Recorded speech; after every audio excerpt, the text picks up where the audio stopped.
Hello my dear বন্ধুরা, তোমরা কেমন আছো? আমি হচ্ছি দীপ। আজ থেকে 21 দিন আগে আমি একটা চ্যালেঞ্জ শুরু করেছিলাম, যদিও সেটা দুভাগে আমি কমপ্লিট করেছি। সো আমি জানতাম যে আমি একদম পড়াশুনো করি না, সেই জন্য 21 দিনের একটা চ্যালেঞ্জ আমি নিতে পারবো না। তো সেই জন্যই আমি প্রথমে শুরু করি 7 দিন দিয়ে।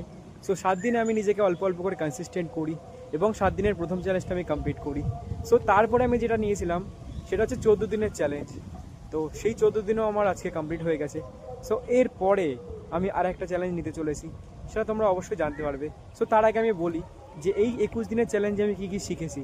সো এই 21 দিনের চ্যালেঞ্জকে আমি শিখেছি যে কি করে মনকে স্থির রাখতে হবে। কারণ আগে যখন আমি কোনো একটা কাজ করতে যেতাম ভালো লাগতো না আমার। সো সেখান থেকে আমি আমার ফোকাসগুলোকে শিফট করতে পেরেছি, যেটা আমার পজিটিভ দিক সেগুলোকে আমি দেখতে পাচ্ছি এখন, সেগুলোর ইম্পর্টেন্স আমি বুঝতে পারছি।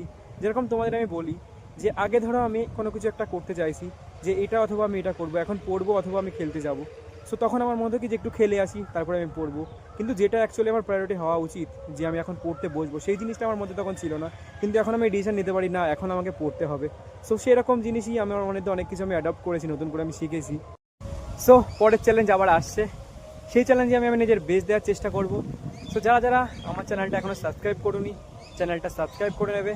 আর যারা তোমরা আমার সঙ্গে এই চ্যালেঞ্জটা করতে যাও অবশ্যই কমেন্ট করে জানাবে। যদি আমার কোনো ভিডিও তোমার ভালো লেগে থাকে অবশ্যই এটা লাইক দিয়ে দেবে। সো দেখা হচ্ছে পরের ভিডিওতে। Till then, tata.